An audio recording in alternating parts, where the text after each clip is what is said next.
और थोड़े मंदिर के साथ आप एडजस्ट कर लीजिए अपने आप जगह पर ऐसे अंदर है अभी भी है और जल्दी से बैठ जाइए क्योंकि ध्यान दीजिए आप ये जो के ऊपर बाधाएं हैं तो आप खड़े हैं ये सभी आपके विकास से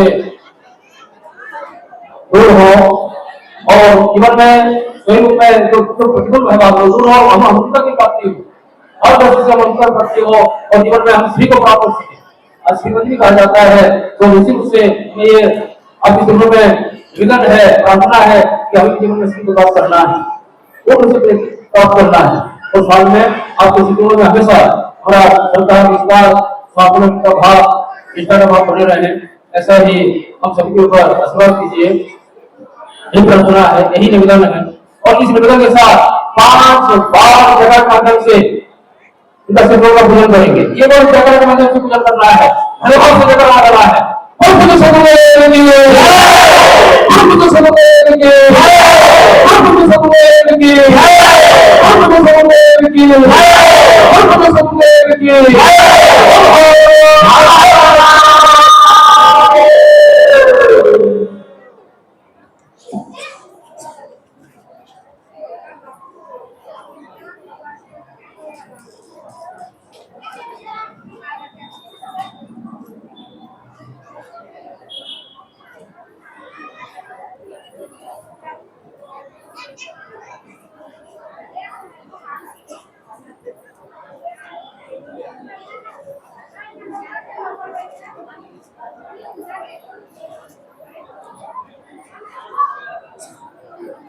माघी नवरात्रि का यह श्री पंचमी का अवसर, वसंत पंचमी का यह महापर्व अर्थात इस नवरात्रि में किस तरह से अपने जीवन को आनंदमय प्रसन्नमय बनाया जाए, ये सब कुछ हमारे हाथ में है। चाहे जीवन में खुशियों का विस्तार करना हो, सुखों का विस्तार करना हो, धन लक्ष्मी की वृद्धि करना हो, अथवा इसके विपरीत जीवन में तनाव, चिंताएं, रोग, कष्ट, पीड़ाएं, इनकी वृद्धि करना हो, तो वह सब कुछ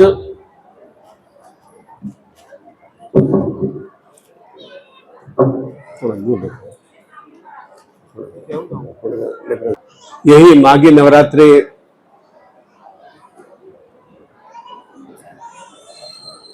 किस तरह से एक सही तरह से साधक को या मां आद्या शक्ति की पूजा करने वाले भक्त को किस तरह से चैतन्यता प्रदान करना है, वह इस नवरात्रि का भाव चिंतन है। और श्री का तात्पर्य प्रत्येक नाम के आगे श्री लगाते हैं या श्रीमती लगाते हैं। श्री का तात्पर्य सर्वश्रेष्ठता,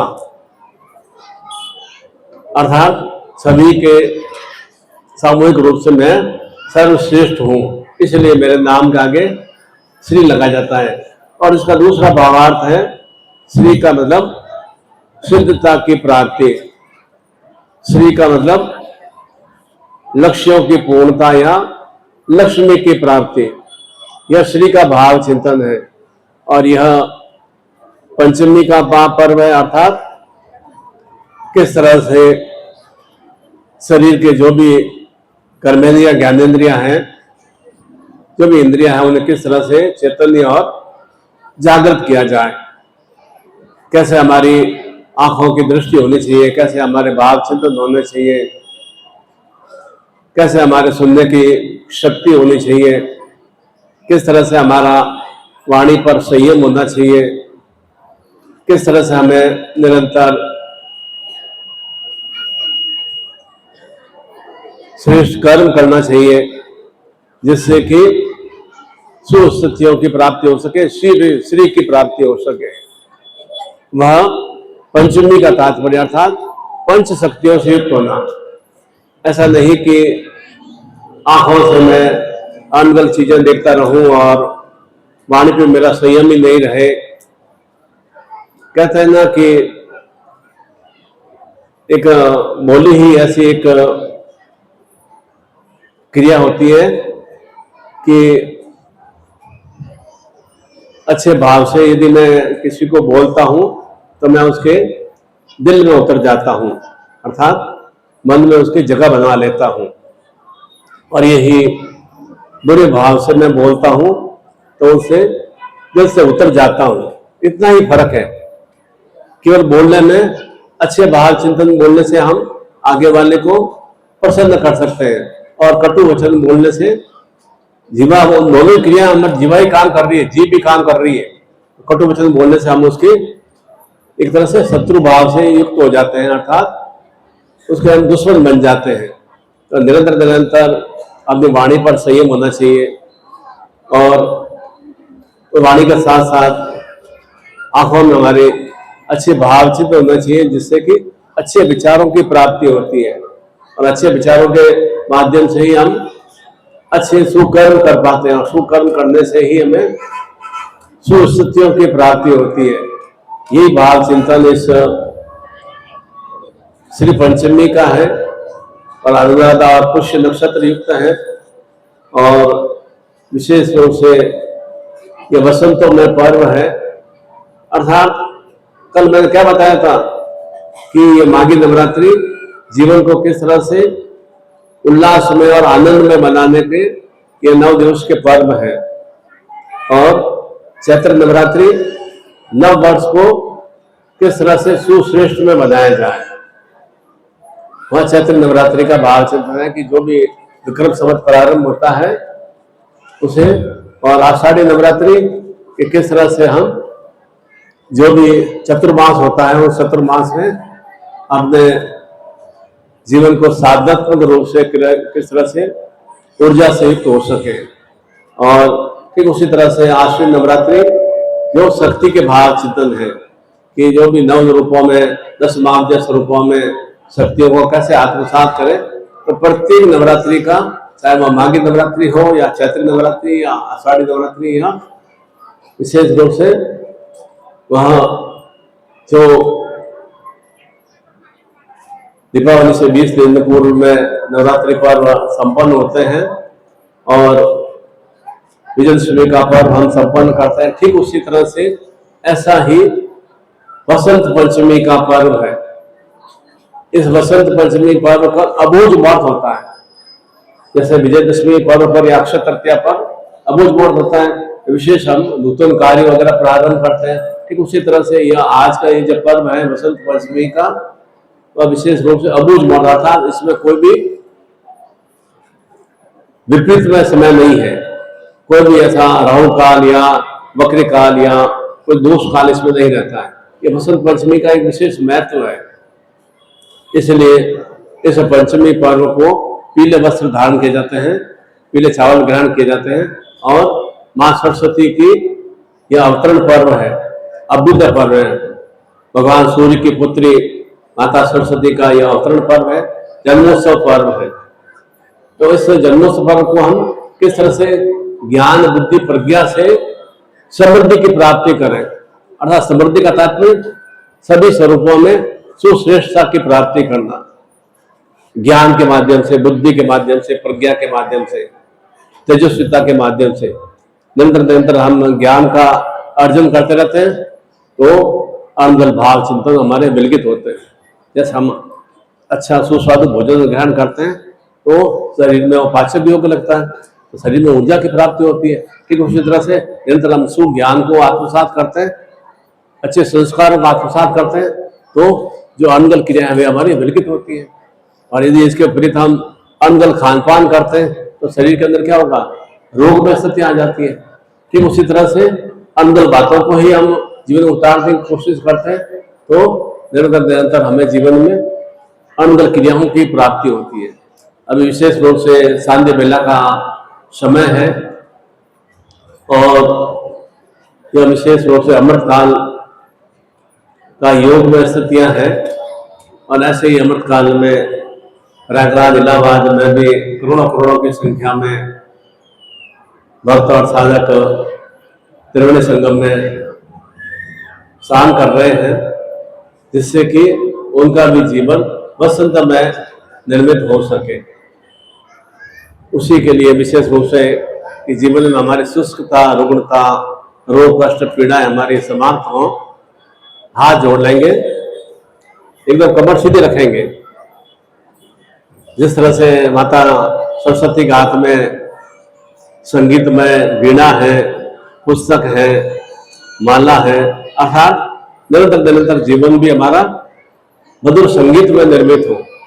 निरंतर निरंतर हम पुस्तकों के माध्यम से ज्ञान का अर्जन कर सके। इसलिए आपके पास में कोई भी पत्रिका आती है तो थोड़ा प्रयास करें कि उस पत्रिका को पूरा पूरा पढ़ने की कोशिश करें। या आप मोबाइल में भी आप देखते हैं तो ये अनगल चीजें आप जितना देखना बंद करेंगे उतना ही आपका दिमाग एकदम तंदुरुस्त और चैतन्यमय बना रहता है। और अनगल चीजें ज्यादा देखते हैं तो दिमाग में दूसरी तरह के भाव चिंतन आते हैं। जैसा हम विचार करते हैं, जैसा सोचते हैं, जैसा देखते हैं, वैसे ही जीवन में क्रियाएं होती है। आप ये सोचोगे कि नहीं जीवन में तो बहुत दुख है, बहुत कष्ट है, बहुत पीड़ा है, तो निश्चित रूप से आपके जीवन में दुख कष्ट पीड़ा आएंगे।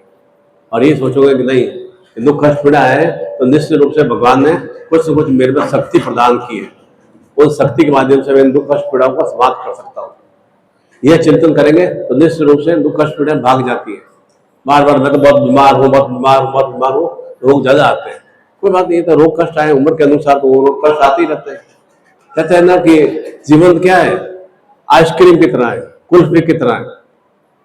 आप कुल्फी को एकदम आनंद भाव से, रसमय भाव से उसको चूसते हुए आप ग्रहण करते हैं तो आनंद की प्राप्ति होती है। कुल्फी तो धीरे धीरे विलगित होगी, गलेगी ही। और यदि इसको दुख भाव से आप करेंगे तो भी वह जीवन गलेगे। जीवन को आप आनंद भाव से आप व्यतीत करेंगे तो जीवन में प्रसन्नता बनी रहेगी। और जीवन में कहीं बहुत दुख है और बहुत कष्ट है तो भी जीवन हमारा व्यतीत हो जाएगा। अब चिंतन हमें करना है कि इस आइसक्रीम की तरह, कुल्फी की तरह जीवन का स्वाद लेते हुए जीवन को आगे हम वर्दी को प्राप्त हो, या हम दुखी और कष्ट पीड़ा को समझते हुए जीवन व्यतीत करें। दोनों ही क्रियाओं में जीवन समाप्त होना ही होना है, जीवन पूर्ण होना ही होना है। परंतु किस तरह से जीवन को आनंदमय स्थितियों से युक्त करें, उसी के लिए विशेष रूप से हम अभी गुरु दीक्षा और शक्तिपात की दीक्षा ग्रहण करेंगे। हाथ जोड़ लेंगे। हरि ओम।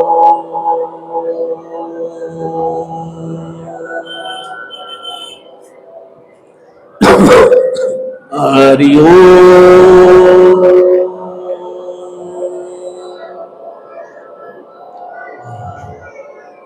हरि ओम।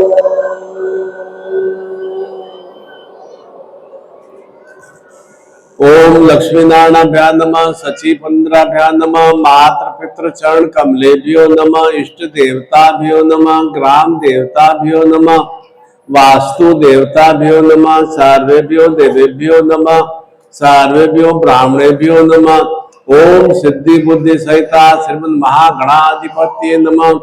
ओम विघ्नेश्वराय वरदाय शिवप्रियाय लंबोदराय सकलाय जगताय नागादाय सुरते कुशिताय गौरी सुताय गणदाय नमो नमस्ते। भक्तार्थी नाथ प्राय गणेशराय विद्याधराय विकटाय वामनाय भक्त प्रसन्न वरदाय नमो नमस्ते। नमस्ते ब्रह्म रूपाय रुद्र रूपाय नमस्ते ब्रह्मचारिणी अन्याय पूज्याय सांगाय सपरिवार सकलाय सशक्तिकाय महागणाधिपतिमाय में संकल्पम कुर्यात। सीधा करेंगे, इस तरह से आह्वान करेंगे कि हमारे हाथ में जल है, वरुण देवता को जल देवता को साक्षीभूत मानते हुए, इसलिए जल ही हाथ में ग्रहण क्यों करते हैं? संकल्प के लिए कि मेरे अमुक अमुक कामनाएं हैं। और जल के माध्यम से क्या होता है? जीवन में निरंतरता वृद्धि को प्राप्त होते हैं।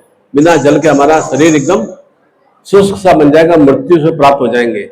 और जल के माध्यम से ही रस वीर्य ओज की वृद्धि होती है और उसी के माध्यम से जीवन में संतान सुख की और कुल वंश की वृद्धि की प्राप्ति होती है। इसलिए जल को एक प्रमुख माना गया है। अग्नि जल पृथ्वी वायु आकाश में जल को प्रमुख देवता माना गया है।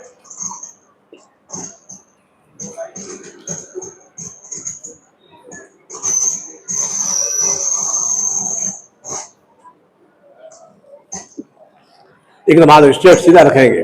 ओम विष्णु विष्णु विष्णु श्रीमद भगवतो महापुरुषस्यम विष्णु राज्ञाम वर्तमानस्यम दैत्य पराग्रे श्री श्वेत वारा कल्पे अष्टाविंतिते में कलयुगे जम्बू द्वीपे भूलोके भरतखंडे संवत 2081 माघ मासे शुक्ल पक्षे वसंत पंचम्याम तिथो गुरु ग्रहे सूर्य दिवसे रविवार से अकलतरा क्षेत्रे छत्तीसगढ़ क्षेत्र भारतवर्षे निखिल गोत्रोत्पन्ने पूर्णतः सर्वदेव शरणाय कमलाय विंदे दीक्षाम धारयामि। माता पिता का नाम बोलिए, पति पत्नी का नाम बोलिए, अपने संतान का नाम बोलिए। पूर्ण आरोग्यता प्राप्यर्थम अखंड सावित्री स्वाग सौभाग्यवती चैतन्यता प्राप्यर्थम पुत्र पौत्र कुल वंश वर्धी शक्ति चैतन्यता प्राप्यर्थम कार्य व्यापार रोजगार कृषि धन लक्ष्मी वर्धी चैतन्यता प्राप्यर्थम पूर्णता उच्चता श्रेष्ठता प्राप्ति वर्धी चैतन्यता प्राप्यर्थम संतान बाल गोपाल कृष्णत्व कुल वंश वर्धी शक्ति चैतन्यता प्राप्यर्थम अखंड सावित्री स्वाग ग्रस्त सुख वर्धी उन्नति चैतन्यता प्राप्यर्थम निरंतर धन लक्ष्मी वैभव यश सिद्धि शक्ति चैतन्यता प्राप्यर्थम तांत्रोक्त काल सर्प दोष बाधा मुक्ति निरंतम महाकाल महामृत्युंजय शतायु जीवन प्राप्ति वर्धी चैतन्यता प्राप्यर्थम संपर्क दे ही। अब बोले तम चित्ते मम चित्ते तम प्राण मम प्राण तम चिंतय मन चिंतय तम आज्ञा सजीवन परिपालन। अब जो मन में इच्छा कामना धारण करते हुए जल को छोड़ देंगे। आपको यज्ञ प्राप्त हुआ होगा, उसे दोनों अंगूठों में डाल दो और लास्ट अंगूठे में डाल दो और ऐसे आकाश की ओर हाथ ऊंचे करते हुए कि उस यज्ञ पुरुष को अर्थात जीवन में पुरुषोत्तम में शक्तियों से युक्त हो सकूं, पौरुष में शक्तियों से युक्त हो सकूं, अर्थात जीवन में निरंतर उन्नति प्रगति को प्राप्त कर सकूं। इसलिए यज्ञव्रत ये 3 धागे हम गले में, 3 धागे का मतलब क्या है कि पहला हमारा देव ऋण से मुक्ति हो, दूसरा हमारा गुरु ऋण से मुक्ति हो, तीसरा हमारा माता पिता के ऋण से मुक्ति हो। ये 3 ऋण के लिए 3 तरह के खर्चे हमारे जीवन में बराबर बने रहते हैं। देवताओं की भगवान की कृपा से हमें जीवन प्राप्त हुआ है और माता पिता की चेतना से ही हमें इन गर्भ में हमें उन्नति प्रगति की प्राप्ति हुई, तब संसार में आए हैं। तो माता पिता का ऋण भी बना रहता है और गुरु से हमने ज्ञान प्राप्त किया है, जिससे कि निरंतर निरंतर सद ज्ञान के माध्यम से हम उन्नति प्रगति से युक्त हो सके। हाथ एकदम स्ट्रेट सीधे रखेंगे। ओम यज्ञोपवीतम परम पवित्रम प्रजापति सहजम प्रसाद आयुष्यमग्र्यम प्रतिमुंजम शुभ्रम यज्ञोपवीतम बलमस यज्ञवती गेश्यम। ओम शांति रस्तोम पुष्टि रस्तोम तुष्टि रस्तोम वर्धि रस्तोम अविघ्नमस्तु आयुष्यमस्तु आरोग्यमस्तु शिवमस्तु शिव कर्मास्तु कर्म समझो ओम भगवती का तेन प्रताम, भगवती माहेश्वरी प्रताम, भगवती रिद्धि कर प्रताम, भगवती वर्धि कर प्रताम, भगवती पुष्टि कर प्रताम। ओम सूर्य ज्योतिधार्यम, चंद्र ज्योतिधार्यम, भौमस ज्योतिधार्यमी, ओम बुद्ध ज्योतिधार्यमी, गुरु बृहस्पति ज्योतिर्धार्यमी, ओम शुक्र ज्योतिधार्यम, ओम शनिश्चर ज्योतिधार्यमी, छागर राहु केतु नवग्रह पूर्णतः यज्ञ पुरुष यज्ञ पवित्रम धार्यामी। पहले माला के तरह धारण कर दो।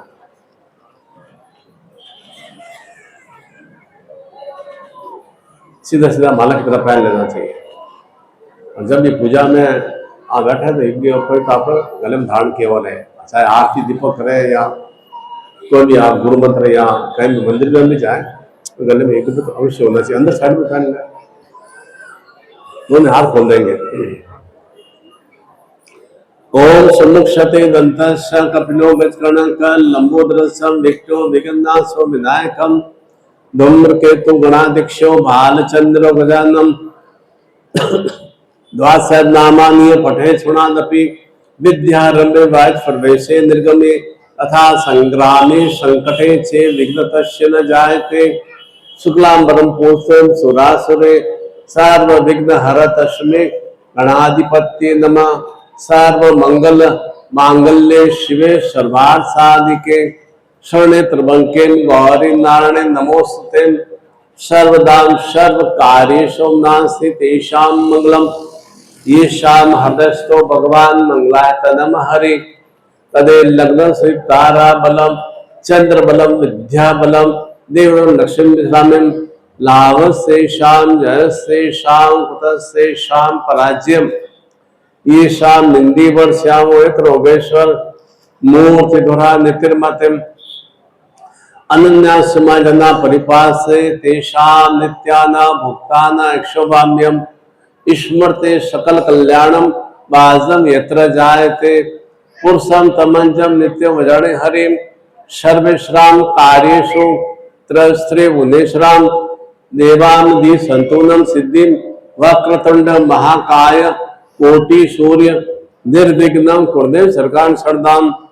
ओम हृणाम हृण श्रवणजाम चंद्राम हृणमे लक्ष्मी जात वेदो माव तामाव जात वेदो लक्ष्मी मनपा गामिनीम ईश्याम हृणय विंदे गामश्वम पुरुषानम अश्व पूर्णाम रथ मध्याम हसिना पर ताम्य पर श्रेयम चंद्राम प्रभाशा ज्वलंती शिवलोके आदित्य वर्णे वनस्पति वृक्षो बिलम तस्य बलंतम मायंत्राश्च माह्याम अलक्ष्मीम उपैतमाम देव सख कीर्ति स मृणा स प्रारुभूतोष्मी राष्ट्रेष्मी कीर्ति धातु में शोत्पिशामलाम ज्येष्ठाम लक्ष्मी नाशमायम अभूति समृद्धि च सर्वादनुगात गंध द्वारा दुरसा नित्य पुष्टाम कश्मीम ईश्वरीम सर्वभूताना तामेव श्रेयम मनस कामा कोति वाचम सत्यम सीमयी असुना रुस कर्दमे न प्रजा भूता में सबरम कर्दम श्रीम वाष्मे कुले आद्रा पुष्करणी पुष्टि पिंगला पद्मालिनी चंद्राम हृणमी लक्ष्मी जात वेदो माव आद्राय कर्णी स्वर्णा हेमालिनी सूर्या हृणमी लक्ष्मी जात वेदो माव तामाव जात वेदो लक्ष्मी मनपा गामनी यह सूची पर तो भूता श्री सूक्तम जपेतम पूर्णतम गुरु प्रार्थना कुर्यात। आत्मी भाव से गुरु प्रार्थना करेंगे जैसे गणपति मंत्रों के साथ श्री सूक्त लक्ष्मी मंत्रों के साथ कि निरंतर जीवन में विघ्नहर्ता में सुख स्थितियों की प्राप्ति हो, निर्विघ्नमय जीवन की प्राप्ति हो और जो भी जीवन में श्री का मतलब मैंने क्या बताया था सुश्रेष्ठता अर्थात मैं सभी में श्रेष्ठ में बन सकूं। उसके लिए मुझे कुछ साधनात्मक बल की आवश्यकता है, वह मैं किससे प्राप्त करूंगा? अपने गुरु से प्रार्थना करते हुए। गुरुर् ब्रह्मा गुरुर्विष्णु गुरुर्देवो महेश्वराय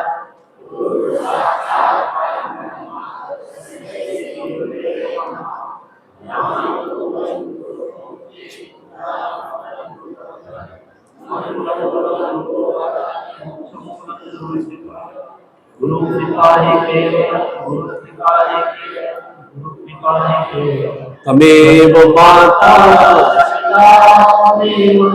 त्वमेव बन्धो जगता त्वमेव विद्या त्वमेव त्वमेव सर्वं मम देवदेव।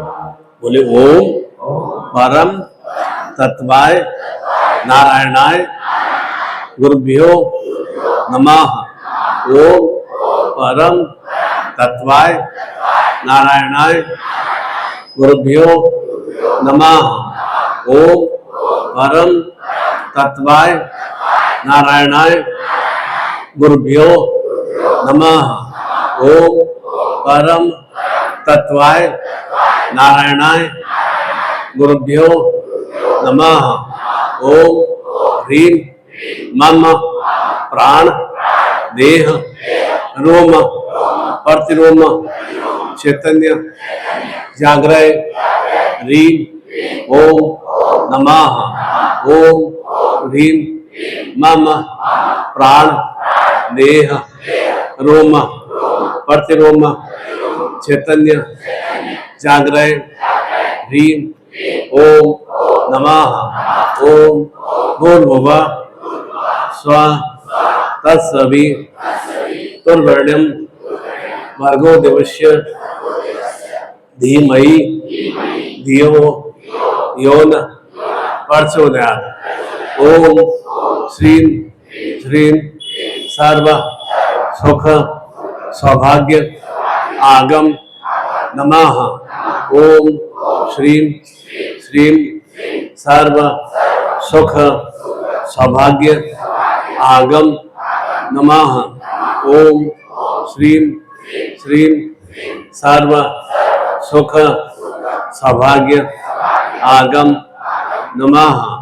ओम श्रीं श्रीं सर्व सुख सौभाग्य आगम नमः। मैं आता हूँ आज्ञा चक्र में हृदय पे स्पर्श करा दो। हाथ खोल दो हृदय के सामने। ओम स्वस्ति न इंद्रो सर्वा स्वस्ति न पूषा विश्ववेदा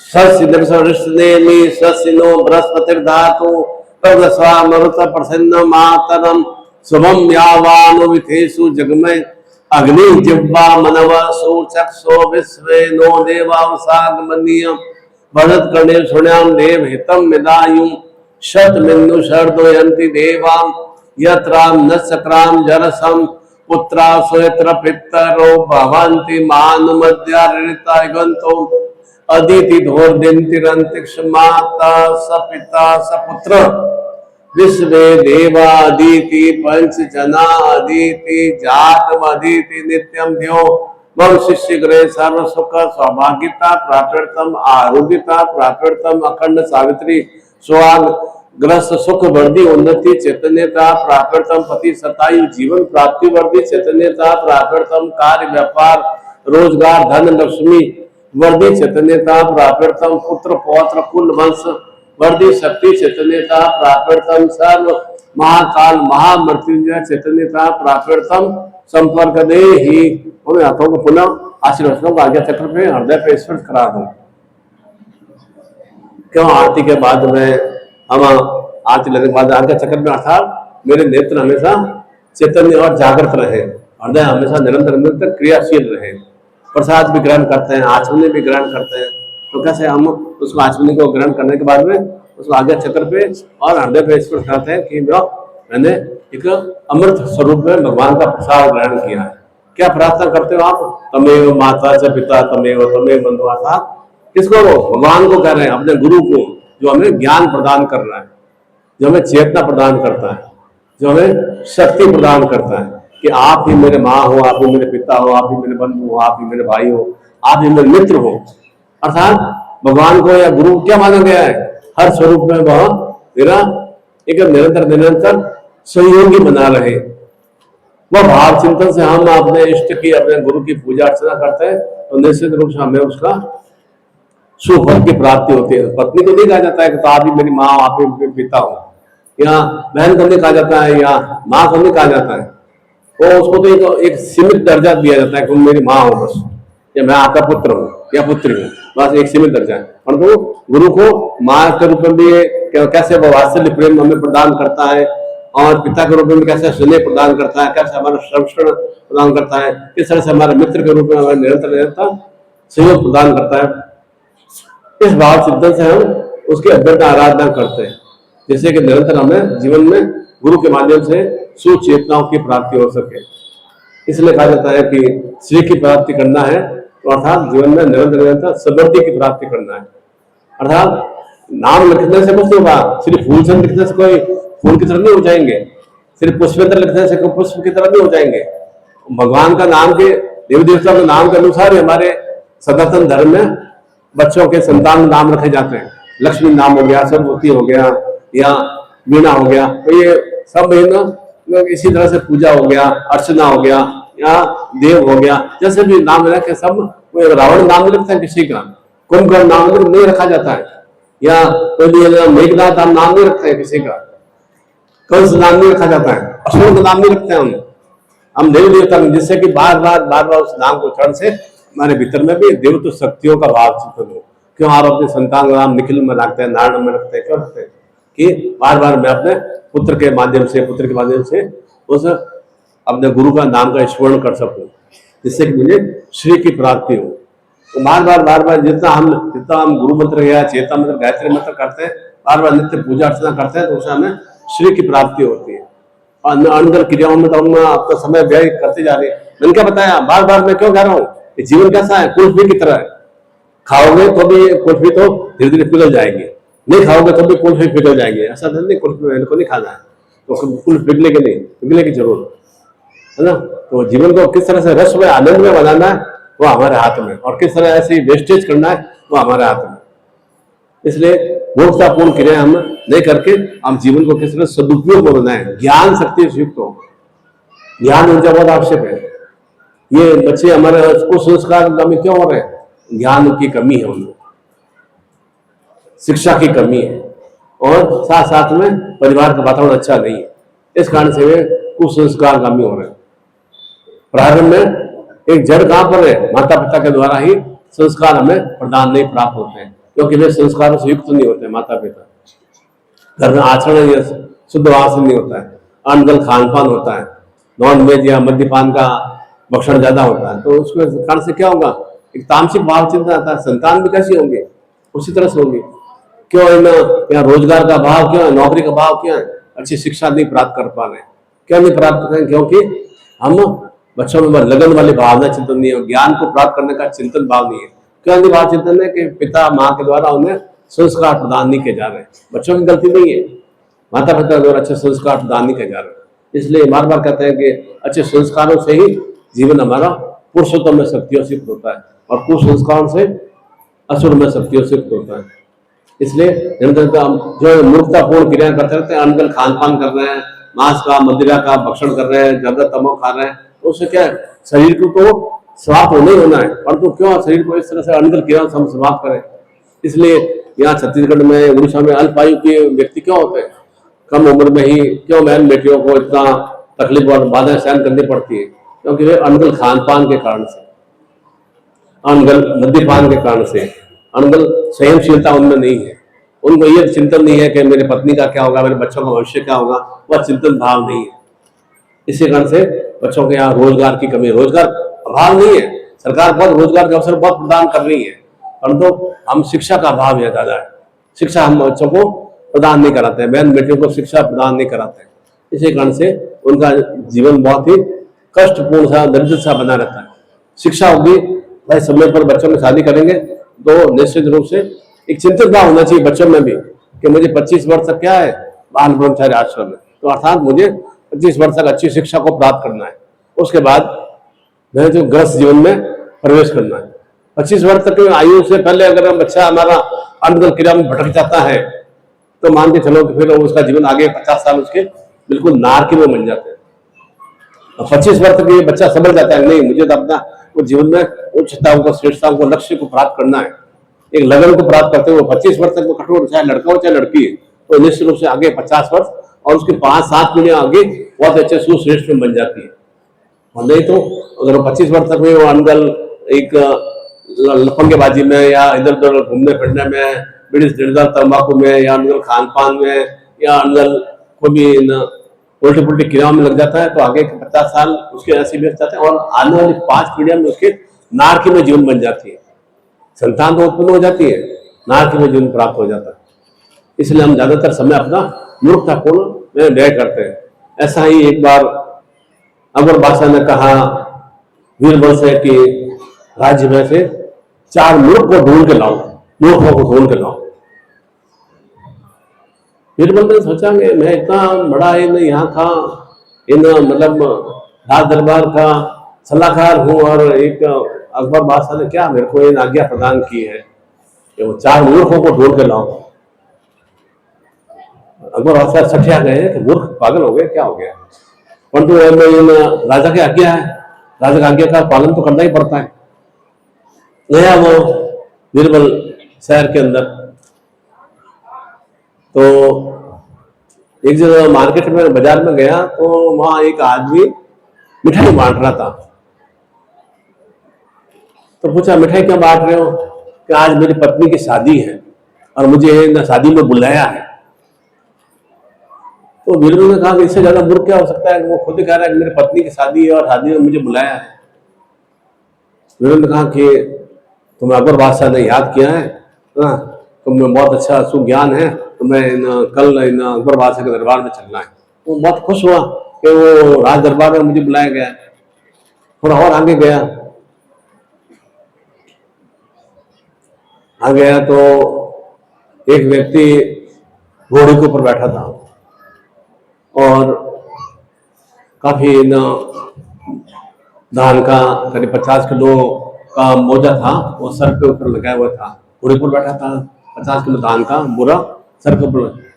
तो उससे पूछा कि ये धान का बोरा तुमने सर के ऊपर क्यों लगा के बैठे हो चल रहे हो? तो उसने कहा कि घोड़ी मेरी प्रेग्नेंट है, घोड़े का बच्चा होने वाला है, इसलिए मैं केवल वो मेरा ही भार सहन कर सकती है, इसलिए मैंने इस धान का भार अपने सर के ऊपर रख दिया है। तो बीरबल ने कहा कि इससे ज्यादा मूर्ख क्या हो सकता है, घोड़े के ऊपर तो भार वैसे वैसे ही है, चाहे मैं अपने सर के ऊपर भार रखूं चाहे घोड़े के ऊपर भार रखूं, भार तो घोड़े के ऊपर ही जा रहा है। उसने कहा तुम्हें भी अकबर बादशाह ने बुलाया है, बहुत समझदार व्यक्ति हो। गए दूसरे दिन दोनों ही, पहला तो जो अपने कह रहा था कि मेरी पत्नी की शादी है इसलिए मेरे को भी पत्नी ने शादी में बुलाया है, मिठाई बांट रहा हूँ। दूसरा वह जो कि घोड़े के ऊपर बैठा था और धान का बोरा जो था सर के ऊपर रख के बैठा था, गया राज दरबार में बीरबल उसको लेकर, महाराज जी 4 मूर्खों को लेकर आ गया।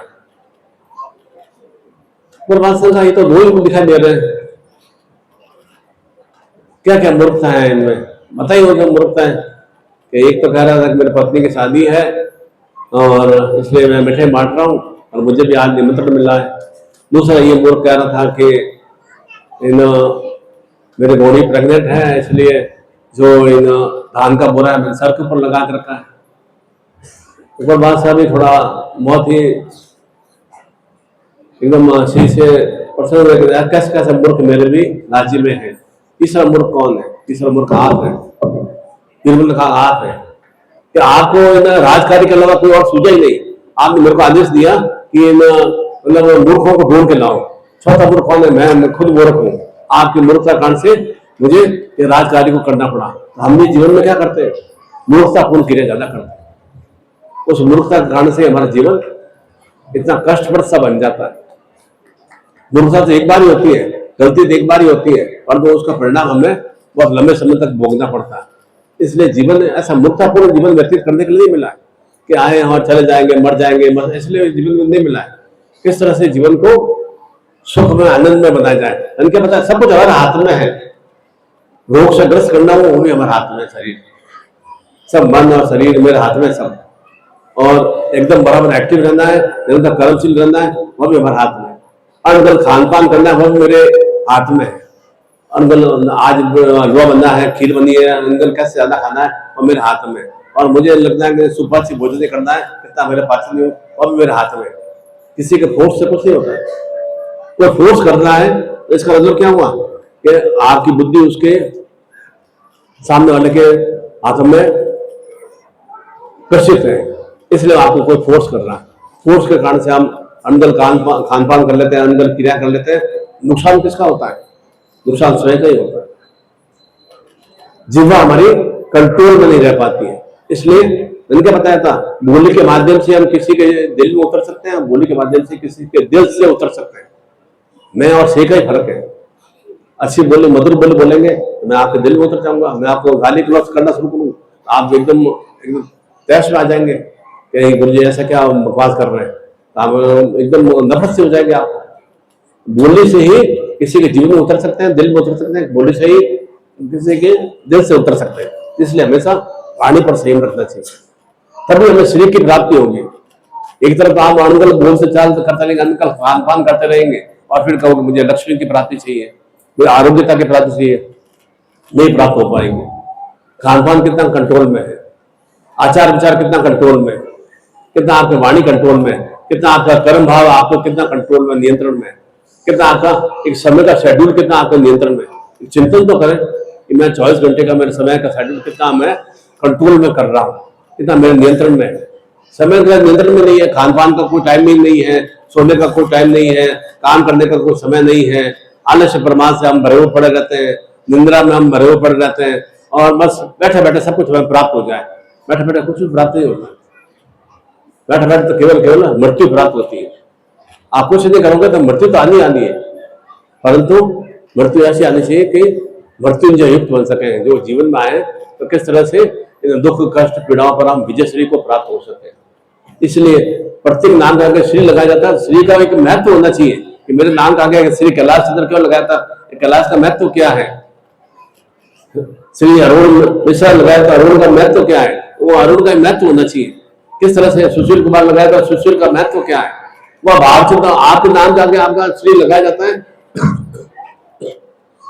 और किस तरह से मैं अपने आप को सुश्रेष्ठ में बना सकूं, वह आज का विशेष पर्व है, श्री शक्ति का पर्व है कि श्री शक्तियों से मैं कैसे युक्त हो सकूं।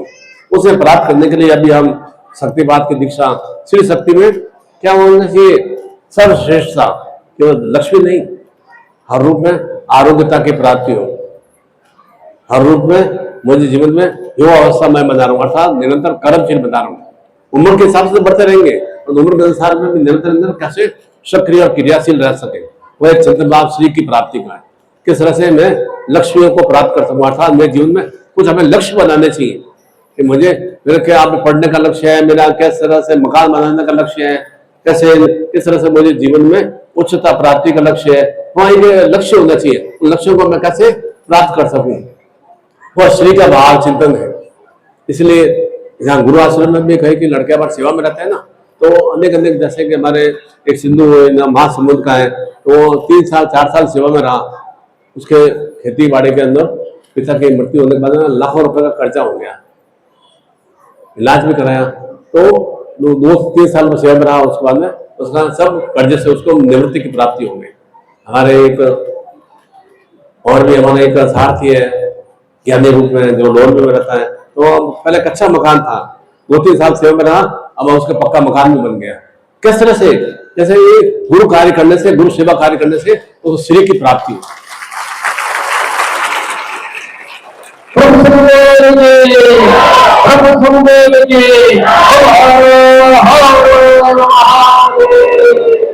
हाँ, अरुण मिश्रा जी 55 वर्ष के आयु को प्राप्त हो गए।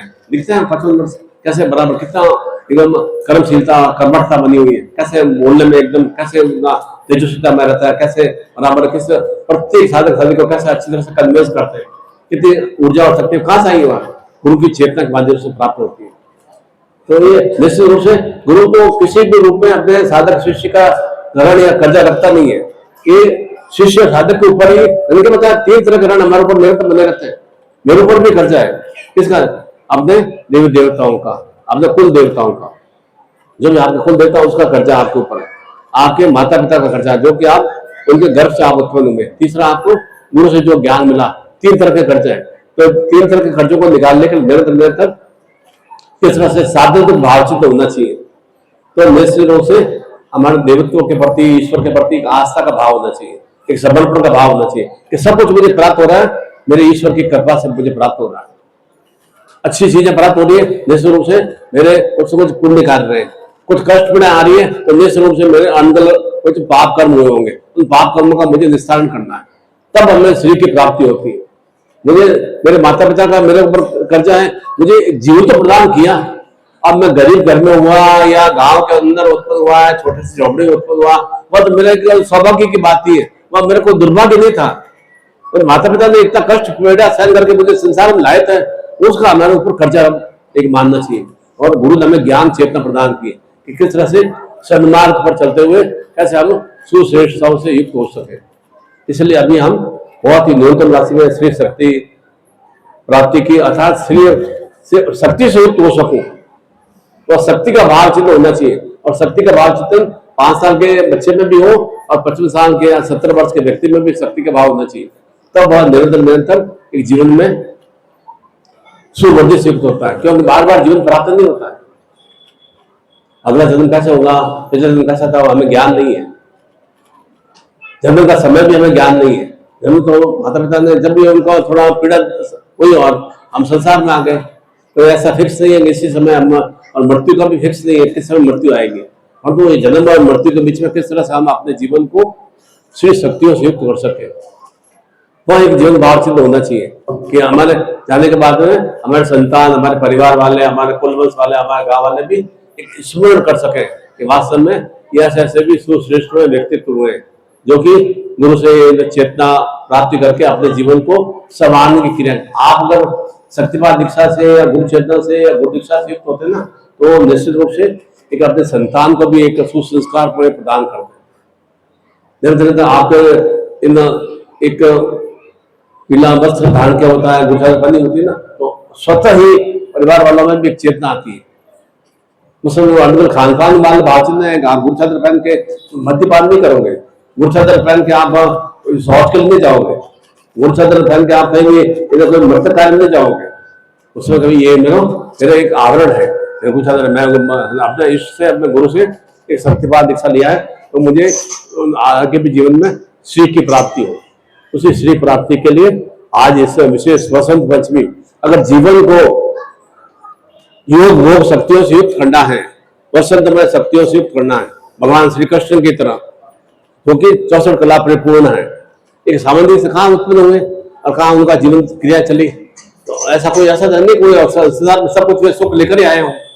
कितना कष्ट पड़ा उन्होंने भोगा, हमने तो बहुत सामान्य रूप से बहुत कम, उसका तो एक अंश मात्र भी कष्ट पीड़ा नहीं भोगी है, जितना भगवान श्री कृष्ण ने, भगवान श्री राम ने भोगा है। परंतु तो कैसे विभूषण बन पाए, कैसे पुरुषोत्तम बन पाए, अपने सुख कर्मों के माध्यम, सुख ज्ञान के माध्यम से। अवतरण भले उन्होंने भगवान राम ने लिया, भले वो दशरथ क्या उत्पन्न हुए, ज्ञान कहाँ से लिया, विश्वामित्र वशिष्ठ से लिया।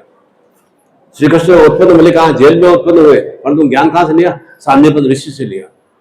तो गुरु से ज्ञान प्राप्त करके हम श्री की प्राप्ति कर सकते हैं। आज का विशेष दिवस यह श्री शक्ति का, वसंत पंचमी का, कैसे मेरा जीवन भी हरा भरा रहे, मेरे जीवन की शुष्कता न्यूनता समाप्त हो सके, वह हम अभी अपने बच्चों को, अपने माता पिता को, अपने संतान को, पति पत्नी को, सभी को अलग अलग स्वरूप में हम प्राप्त करते हैं, तो निश्चित रूप से हमें श्री की प्राप्ति होती है। यही कोटि कोटि आशीर्वाद देता हूँ कि आपके जीवन में यह माँ की नवरात्रि का वसंत पंचमी का पर्व, जो कि अमृत काल चल रहा है, और करोड़ों भक्त और साधक वहाँ महाकुंभ में स्नान कर रहे हैं, तो कोई मूर्ख है नहीं ना कि वो महाकुंभ में स्नान कर रहे हैं। निश्चित रूप से कुछ उनका सौभाग्य रहा होगा, तब वे वहाँ प्रयागराज इलाहाबाद में पहुंचे। तो निश्चित रूप से ऐसे अमृत काल में जब महाकुंभ का ये पर्व है, तो निश्चित रूप से इस महाकुंभ के पर्व में हमें भी श्री की प्राप्ति के लिए और शक्तिपात की दीक्षा को प्रत्येक साधक आने का हेतु उद्देश्य क्या है आपका, भटकने के लिए आए ना, घूमने फिरने के लिए आए ना, कोई जंगली जानवर तो होने ना, आप ऐसे घूमते फिरते भटकते हुए वापस चले जाएंगे, ऐसा तो होने ना। भगवान की तरह देवत्व स्वरूप में शक्तियों से युक्त है, ज्ञान बुद्धि से परिपक्व है, चेतना से परिपक्व है, कर्मशील और मेहनती भी है। उस मेहनत का हमें सही रूप से श्री की प्राप्ति हो सके, जो हम कर्म कर रहे हैं उस समय श्री श्रेष्ठता की प्राप्ति हो सके, वही प्राप्ति के लिए श्री सत्यपाठ की दीक्षा हम अभी प्राप्त करेंगे। और मैं कोटि कोटि आशीर्वाद देता हूँ कि जीवन आपका निरंतर वसंतमय, आनंदमय, योग भोग शक्तियों से युक्त, अर्थात जीवन में योग में, सुयोग में शक्तियों का विस्तार हो, और सुयोग से ही हम शुभ भोग में स्थितियों की प्राप्ति कर सकते हैं। अर्थात जीवन ऐसे नहीं मरने के लिए और रोने जीतने के लिए और हर समय दरिद्रता में जीवन जीने के लिए, दुख में जीवन जीने के लिए और हर समय रोग में जीवन जीने के लिए संसार नहीं आए। संसार किस तरह से हमने भगवान ने हमें संसार में जाए, किस तरह से हम आनंद से युक्त हो सके, पूर्णता से युक्त हो सके, देवत्व शक्तियों से युक्त हो सके, असुर में शक्तियों से युक्त होना है। जो भी मेरे अंदर से विश्व संताप दोष है ये मेरे विलिखित हो सके, वह कैसे प्राप्त होगा? वह श्री शक्ति के माध्यम से प्राप्त होगा। जो भी जीवन में कष्ट पीड़ा बाधाएं हैं, जो भी धन का अभाव है या संतान सुख का अभाव है या घर में कला वाली स्थितियां हैं या घर में कर्जे वाली स्थितियां हैं या जो भी शत्रु वाली स्थितियां हैं, वे सब समाप्त कैसे होंगे? उस इस वसंत में जीवन को अभी तो कैसा है, अगर ऐसी स्थितियां तो क्या है, शुष्क में स्थितियां, रुग्ण में स्थितियां, तो रुग्ण में स्थितियों को समाप्त करने के लिए ये वसंतों में शक्तियों को हम प्राप्त करने के लिए विशेष रूप से श्री शक्तिपात की दीक्षा हम प्राप्त करेंगे। मैं कोटि को आश्रय देता हूँ कि आपके जीवन में निरंतर निरंतर आपका जो नाम है, चाहे नाम सुशीला हो चाहे भावना हो, वह एक सुशील में स्थितियों से युक्त हो, भावना में शक्तियों से युक्त हो, या आपका कोई भी नाम हो तो श्री की प्राप्ति हो, सुश्रेष्ठता की प्राप्ति हो, ऐसा कोटि को आश्रय देता हूँ। बोलो सद्गुरुदेव भगवान की जय।